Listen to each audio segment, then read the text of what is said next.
दोस्तों आज की इस वीडियो में हम आज एक इन्वर्टर बनाएंगे। ये देखिए, ये मेरे हाथ में जो है ये मोस्फेट है IRF 44 एन। ठीक है दोस्तों, और ये दो है। इसके अलावा इस प्रकार की ये रेजिस्टेंस है 330 ओम की वाटर वाट।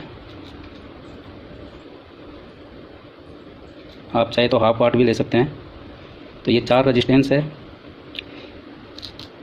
ठीक है दोस्तों, तो स्टार्ट करते हैं। आगे मैं सारा प्रोसेस आपको बताऊंगा एक एक करके कि इसके अलावा इसमें किस चीज़ की ज़रूरत पड़ सकती है।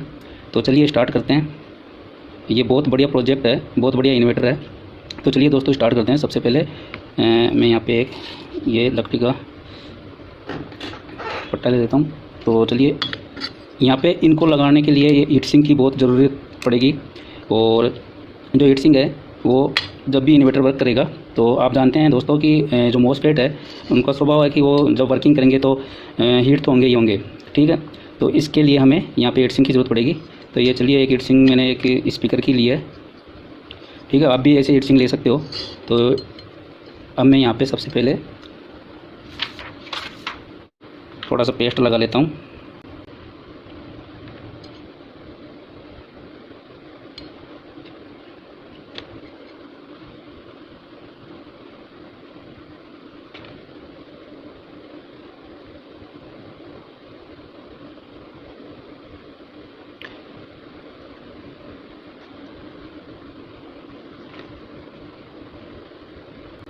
दोस्तों पेस्ट तो मैंने लगा लिया है।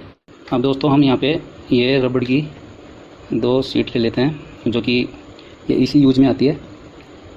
इनके कई अलग अलग नाम है। तो चलिए, मैं एक तो इसको यहाँ लगा लेता हूँ और एक यहाँ पे लगा लेता हूँ। ठीक है, इसके अलावा ये देखिए, एक इस प्रकार से ये जो रबड़ की शीट पे मोस्फेट के ऊपर ये लगा हुआ होगा प्लास्टिक का, जिससे क्या होगा, जब मैं ये रबड़ के ऊपर, ये रबड़ की शीट के ऊपर ये इस प्रकार से हीट सिंक के ऊपर कस दूँगा इसको, जो IRF है ये मोस्फेट है Z44 को, तो ये शॉर्ट नहीं होना चाहिए हीट सिंक की। इसका जो ग्राउंड है ये शॉर्ट नहीं होना चाहिए। ठीक है, तो मैं एक बार इसको टाइट कर देता हूँ।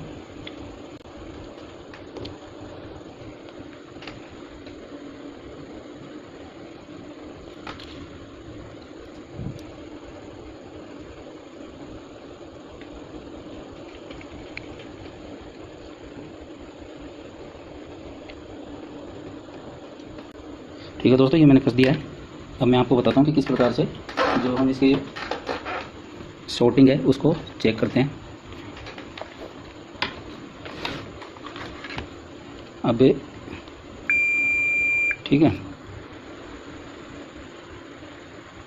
यहाँ पे इसको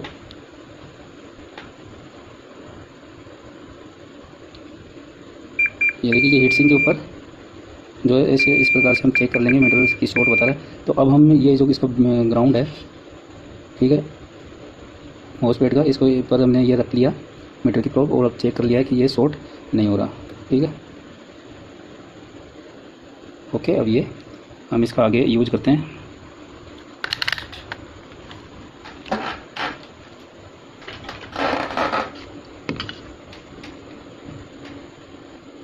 तो एक बार दोस्तों मैं इसको इसके अंदर टाइट कर लेता हूँ।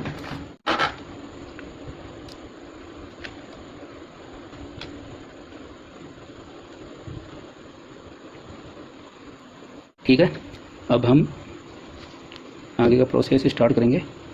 सबसे पहले मैं अभी इसका आपको डायग्राम भी बताऊंगा।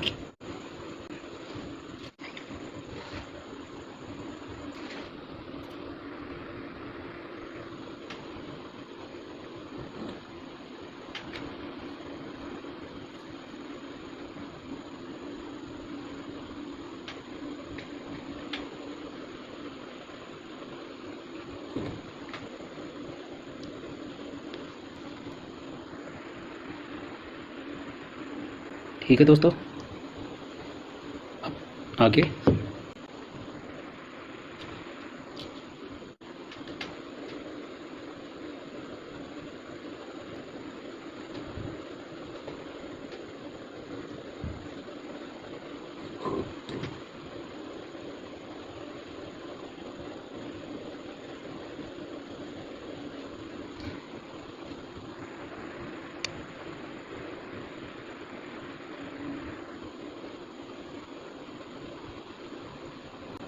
ठीक है दोस्तों, अब ये जो रेजिस्टेंस है दोनों, इनको एक बार ये से आपस में जोड़ लीजिए और यहाँ पे मैं सोल्डरिंग कर देता हूँ।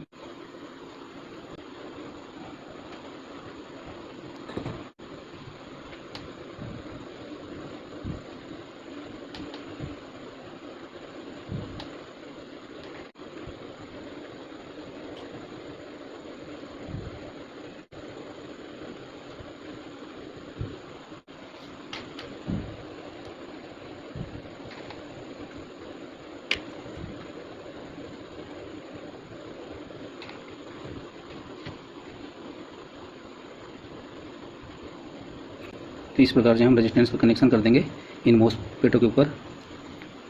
अब आगे दोस्तों इसके अंदर मैं आपको एक चीज़ और बता देता हूँ। दोस्तों इसके अंदर जो मैं आपको बताने जा रहा हूँ कि ये देखिए यहाँ पे जो डायग्राम है, डायग्राम के हिसाब से यहाँ 4 रेजिस्टेंस लगी हुई है इस डायग्राम के अंदर 330 ओम की। और आप देख सकते हैं कि जो Z44 मोस्फेट इससे किस प्रकार से कनेक्ट हो रखा है। तो आप इस डायग्राम को नोट कर लीजिए, ठीक है। और यहाँ पे ये देखिए 12 वोल्ट की जो बैटरी है वो किस प्रकार से कनेक्ट होगी। और ये 12012 का ट्रांसफार्मर है और 220 वोल्ट AC यहाँ पे बाहर निकलेगी। और ट्रांसफार्मर है जो 12012 का है वो 1.2 एम्पियर से आप 5 एम्पियर तक ले सकते हैं। जितना बढ़िया एम्पियर का ट्रांसफार्मर होगा तो उस हिसाब से जो वोल्टेज है उसके जो वाटेज भी उसके ऊपर डिपेंड होंगे और लोड भी उस हिसाब से ही ये लेगा। ट्रांसफार्मर के ऊपर भी डिपेंड है। और इसके अलावा जो कि है मोस्फेट पे आप देख सकते हैं गेन, ड्रेन और सोर्स है।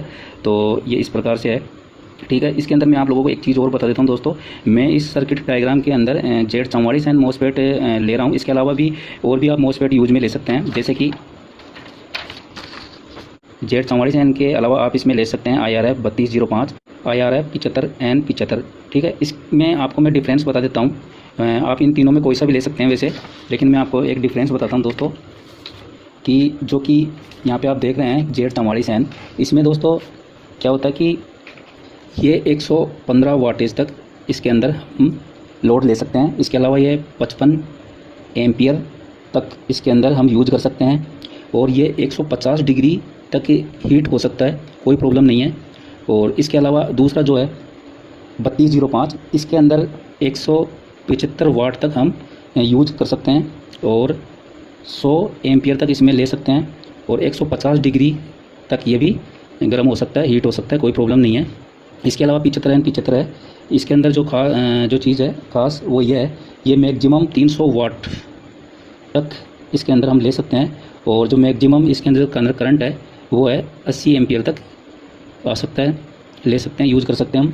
और मैक्सिमम जो टेम्परेचर है इसका 175 डिग्री, ठीक है।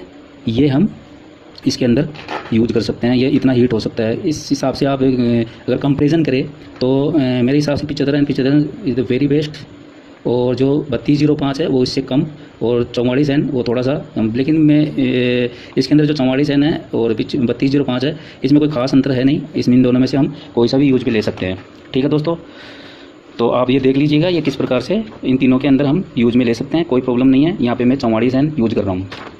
और जो सर्किट डायग्राम है आप नोट कर लीजिएगा, ये सर्किट डायग्राम है, ठीक है दोस्तों।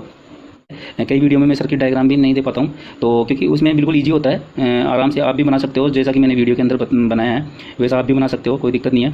तो चलिए पे आगे स्टार्ट करता हूँ। ये देखिए यहाँ पे इतना हो गया है। अब यहाँ आगे आपको करना क्या है, यहाँ पे ये एक ऐसा जो जंपर है वो आप जोड़ दीजिए, ठीक है। और ये जो जंपर है आप इस पे जो हमारा ये वाला मॉसफेट है यहाँ पे जोड़ दीजिए, ठीक है। अब मैं आपको बताता हूँ, यहाँ पे देखिए इस सर्किट डायग्राम के अंदर जो ये 2 रेजिस्टेंस है, ठीक है। यहाँ पे ये 2 रेजिस्टेंस जो हमने ले ली थी, तो ये जो जंपर है ये हमने यहाँ पे जोड़ दिया है। इस प्रकार से ये जंपर हमने यहाँ जोड़ दिया, ओके। और ये जंपर यहाँ जोड़ने के बाद में आप देख सकते हैं जो सोर्स है दोनों एक जगह है, ये दोनों के सोर्स पे आ गया। तो यहाँ से आप देख सकते हैं कि ये जैसे हमने जंपर जोड़ा है, ठीक है। और जो दोनों का सोर्स है, अभी मेरे को इसको आपस में मिलाना भी है। अभी मैं आपको बता देता हूँ। यहाँ से यहाँ तक हमें एक और जंपर लगाना है, यहाँ से लेके और यहाँ तक हमें एक जंपर और लगाना है। ठीक है, तो ये दोनों का जो सोर्स है, ठीक है, वो भी एक हो जाएगा यहाँ से यहाँ तक, और ये जंपर यहाँ इन रजिस्टेंसों के बीच में लग गया। और आप ये देख सकते हैं ये इस प्रकार से लगा हुआ है। तो चलिए आगे का जो प्रोसेस है वो स्टार्ट करते हैं।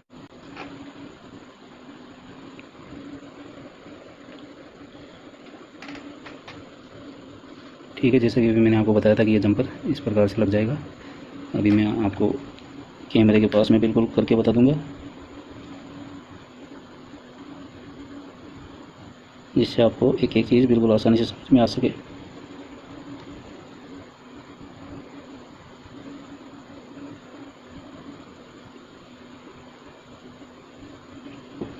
ये देखिए, आप देख सकते हैं।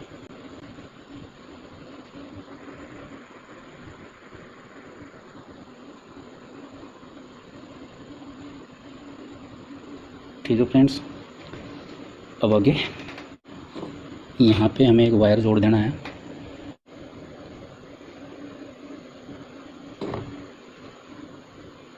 तो इस प्रकार से हमने ये वायर जोड़ दिया है। अब आगे की जो प्रोसेस है वो आपको मैं बताता हूँ। अब हम एक ट्रांसफार्मर लेंगे। ठीक है, अब इसको लेने के बाद अब इसको कनेक्ट करते हैं। जैसा कि अभी मैंने आपको सर्किट डायग्राम में बताया था, बहुत ही बढ़िया इन्वर्टर है ये। और जो ये इन्वर्टर है आपको मैं बता दूं, 100 से लेके और 115 वाटेज तक, जिस प्रकार से भी मैंने आपको बताया था, ये मॉसफेट के ऊपर भी डिपेंड होता है और ट्रांसफार्मर के ऊपर भी डिपेंड होता है, कितने एम्पेयर का हम ट्रांसफार्मर ले रहे हैं और कौन सा हम मॉसफेट ले रहे हैं। तो दोस्तों, मैं जो ट्रांसफार्मर ले रहा हूँ मैं आपको बता दूँ, ये 1.2 एम्पियर का ट्रांसफार्मर है, 12 वोल्ट का। ठीक है, लेकिन ये बिल्कुल ओरिजिनल ट्रांसफार्मर है। ये 1.2 एम्पियर भी इसका बहुत बढ़िया है। जैसा कि जो ब्रांडेड है, एक जो हाथ से बनाया हुआ होता है, कई बार हमने देखा लोकल जो होते हैं उनमें इतना एम्पियर आ नहीं पाता। ठीक है, और उस पर लिखा हुआ होता है खाली कि ये इतना एम्पियर का है, लेकिन इतना एम्पियर आ नहीं पाता। लेकिन ये जो ब्रांडेड है ना, इसके ऊपर बहुत बढ़िया एम्पियर है ये, और ये बिल्कुल ओरिजिनल एम्पियर है, आपको बता देता हूँ। ठीक है, तो चलिए दोस्तों, अब हम ये जो इसकी जो वायरिंग है, ये हम जो ट्रांसफार्मर में आप देख रहे हैं, ये इस प्रकार से कनेक्ट होंगे।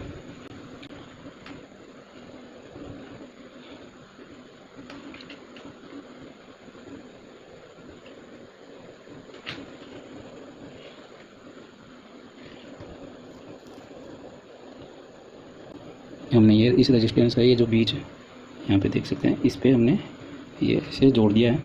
और जो दूसरा बड़ा वायर है वो हम यहाँ पे जोड़ेंगे। अभी मैं आपको बिल्कुल पास में से बता दूंगा। ठीक है दोस्तों, आप देख सकते हैं, बिल्कुल आपको मैं बता देता हूँ पास में से। ये देखिए मैंने किस प्रकार से जोड़ा है।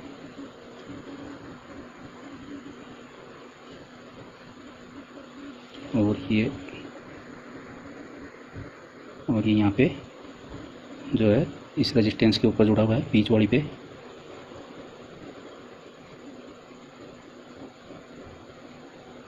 यहाँ ठीक है, इसका एक वायर यहाँ जुड़ा हुआ है और दूसरा वाला यहाँ जुड़ गया। अब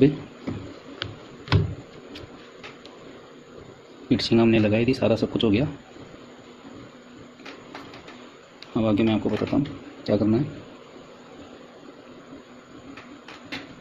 ट्रांसफार्मर को यहाँ पे सेट कर लेते हैं।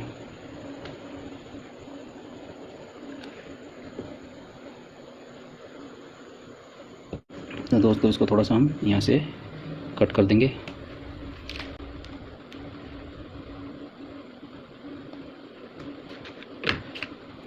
और ये आउटपुट के लिए पावर का ये प्लग ले लेंगे, ताकि इसमें से जो आउटपुट है 220 वोल्ट ये निकले।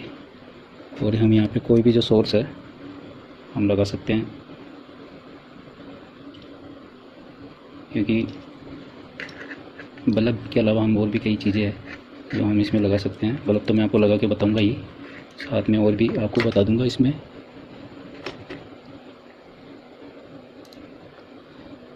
और कुछ भी लगा सकते हैं इस जगह पे, एक परमानेंट इन्वर्टर ये बन जाएगा। ठीक है दोस्तों, हम इसको अब यहाँ सेट कर लेंगे। तो यहाँ सेट कर देता हूँ इसको।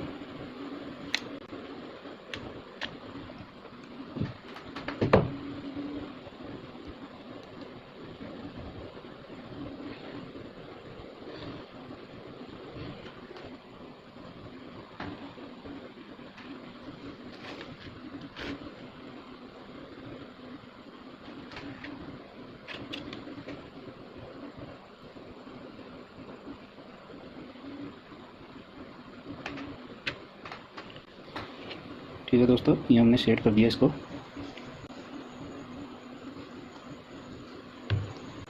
थोड़ा सा ये चिपका नहीं है यहाँ, और बढ़िया तरीके से सेट कर देते हैं इसको।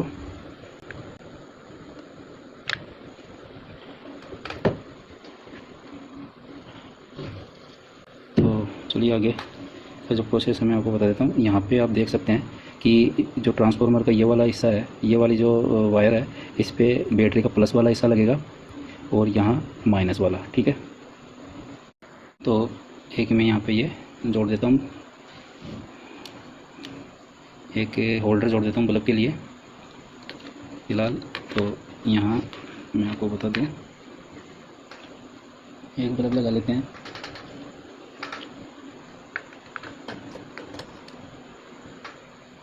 यहाँ पे जो है मैं आपको वोल्टेज बता देता हूँ कि किस प्रकार से।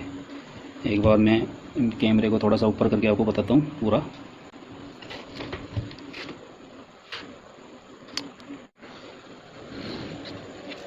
आप देख सकते हैं दोस्तों,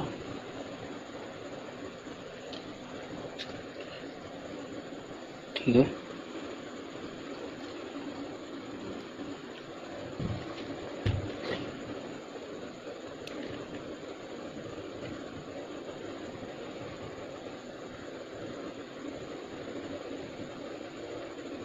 अब यहाँ पे एक बार मैं होल्डर का ये जो बल्ब है, इसमें 12 वोल्ट बैटरी जोड़ के देखता हूँ। तो जैसे कि मैंने आपको बताया था कि जो ट्रांसफार्मर है, इसके ऊपर हम बैटरी का पॉजिटिव वाला देंगे। ठीक है, मैं आपको दोबारा से एक बार इसमें सबसे पहले जो वोल्टेज बता देता हूँ। मेरे मीटर में थोड़ी सी प्रॉब्लम आ रही है, ये 12 वोल्ट, क्योंकि ये यहाँ पे 2 बार पॉइंट बता रहा, पता नहीं क्यों जी बता रहा है ये। तो ये 1 फिर पॉइंट आ गया, फिर 2, ये 12 वोल्ट है। ठीक है दोस्तों, तो अब मैं यहाँ वोल्टेज देता हूँ। यहाँ पे जैसा कि मैंने आपको बताया था प्लस बैटरी का, और यहाँ पे माइनस। आप देख सकते हैं फ्रेंड्स, जो बल्ब है वो जल चुका है।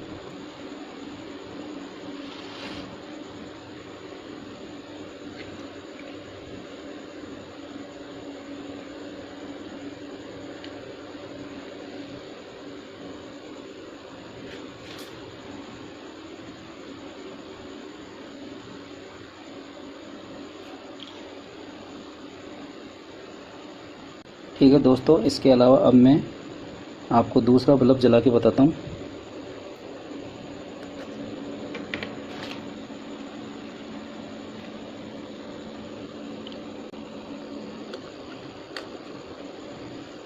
ठीक है,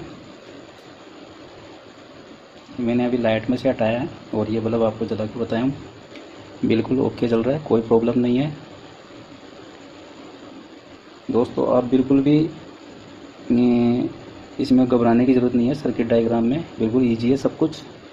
अगर आपको कहीं भी कोई प्रॉब्लम आती है तो आप नीचे कमेंट बॉक्स में मुझे पूछ सकते हैं। ठीक है, अब आगे मैं दूसरी आपको बताता हूँ कि इसमें और क्या क्या लगा सकते हैं। ये बल्ब मैं वापस लगा देता हूँ मेरे होल्डर में, इलेक्ट्रिसिटी में जहाँ पे लगा हुआ था। तो अब आगे जो मेरा ये आयरन है, इस आयरन को लगा देता हूँ मैं। ठीक है, ये आपके सामने आयरन है, आयरन को मैं यहाँ लगाता हूँ। आप देख सकते हैं ये जल चुका है। ठीक है दोस्तों, इसको भी इजीली गर्म कर सकते हैं और यूज कर सकते हैं। अब आपको मैं बताता हूँ दूसरी चीज़। दोस्तों ये मोबाइल है, इसको भी हम चार्ज कर सकते हैं बिल्कुल ईजी। ठीक है, ये चार्जर हमने लगा दिया है ओप्पो का। ठीक है, और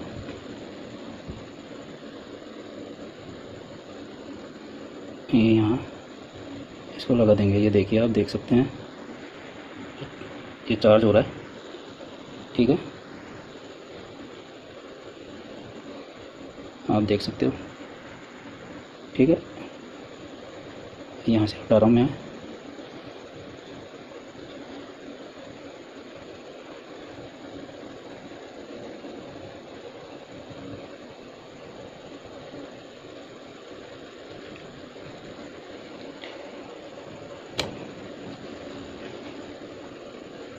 ठीक है, देखिए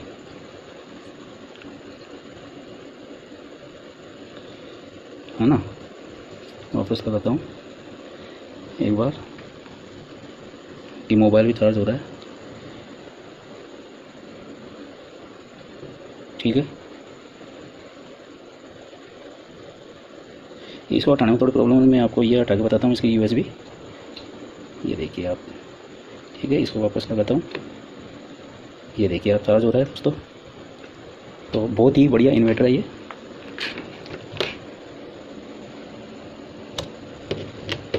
आप देख सकते हैं फ्रेंड्स,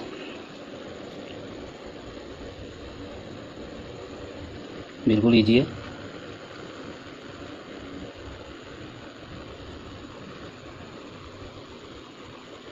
इसमें थोड़ी सी जो नॉइस है ट्रांसफार्मर से आती रहेगी, जैसा कि आप सुन पा रहे होंगे, लेकिन कोई घबराने की ज़रूरत नहीं है। ठीक है दोस्तों,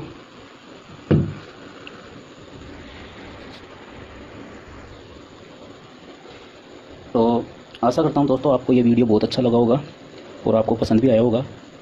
तो प्लीज़ आप इसे लाइक करें और अपने दोस्तों को ज़्यादा से ज़्यादा शेयर करना, और हमारे इस चैनल टेक मुकेश को सब्सक्राइब करना बिल्कुल भी ना भूलें। और अगर आपको कहीं भी कोई प्रॉब्लम आ रही हो तो दोस्तों आप नीचे कमेंट बॉक्स में मुझसे पूछ सकते हैं। जितना हो सकता है मैं आपको पूरी जानकारी दूंगा।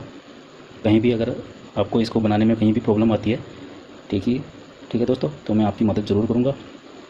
Thanks for watching. धन्यवाद दोस्तों।